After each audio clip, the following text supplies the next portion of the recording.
ममता अखिलेश कांग्रेस को ज़्यादा सीट देने को तैयार नहीं। पंजाब में एएपी अड़ी, विपक्षी गठबंधन आईएनडीआईए में सीट शेयरिंग समेत गठबंधन के अध्यक्ष और संयोजक पद पर भी असमंजस की स्थिति है। सूत्रों के मुताबिक शनिवार 13 जनवरी को हुए वर्चुअल मीटिंग में चेयरपर्सनल के लिए मल्लिकार्जुन खड़गे के नाम पर सहमति बनी, लेकिन संयोजक के नाम पर फैसला नहीं हो सका। मीटिंग के बाद एनसीपी प्रमुख शरद पवार ने कहा, हमारे बीच चर्चा हुई है लेकिन जल्द सीट शेयर नहीं करेंगे।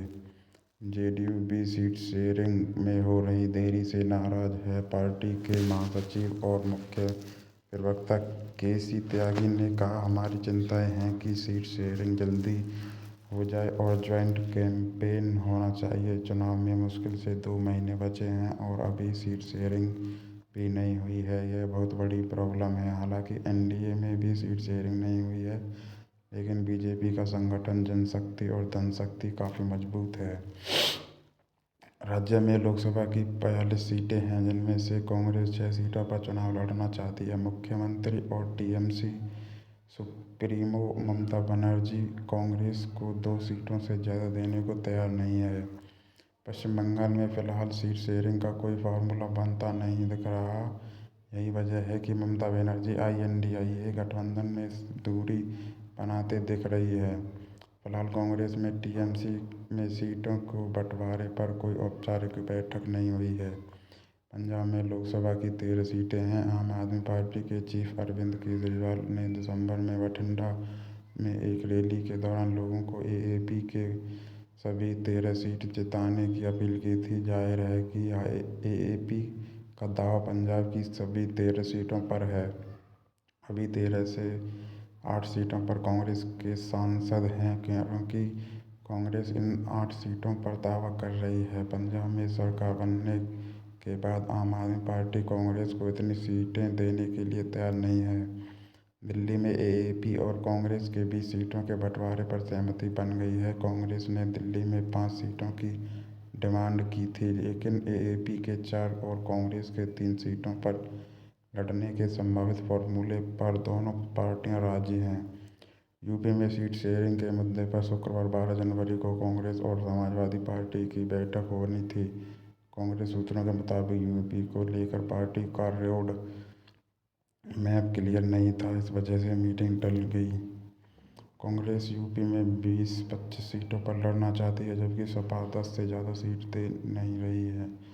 सपा खुद कम से कम 60 सीटों पर चुनाव लड़ना चाहती है और अपनी सहमति आरएलडी को 5 सीटें दिलाना चाहती है। इस स्थिति में यूपी में कांग्रेस के लिए 15 सीटें ही बचेंगी।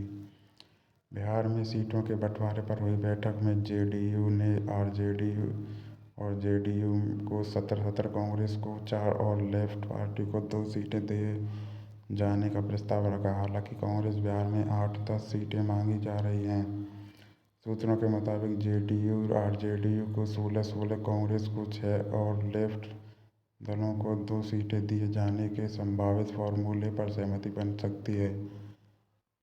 महाराष्ट्र को लेकर भी कांग्रेस की एनसीपी और शिवसेना के साथ बैठक हो चुकी है। शिवसेना 23 और एनसीपी 10 सीटों की मांग कर रही है, जबकि कांग्रेस 20 से कम सीटों पर चुनाव लड़ने के पक्ष में नहीं है। इस स्थिति में कांग्रेस 20, शिवसेना 20, एनसीपी 6, वंचित बहुजन अघाड़ी 1 और स्वाभिमानी पक्ष पर 1 सीट के संभावित फॉर्मूले पर चुनाव लड़ सकती है।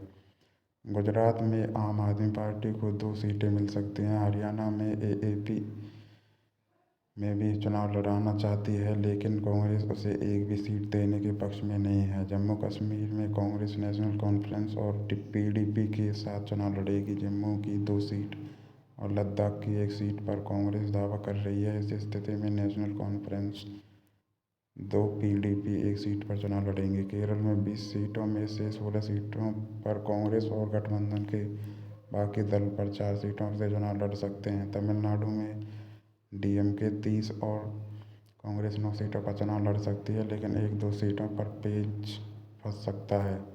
झारखंड में जेएमएम के साथ चुनाव लड़ेंगे, जबकि ओडिशा में लेफ्ट दलों को 1-2 सीटें मिल सकती हैं।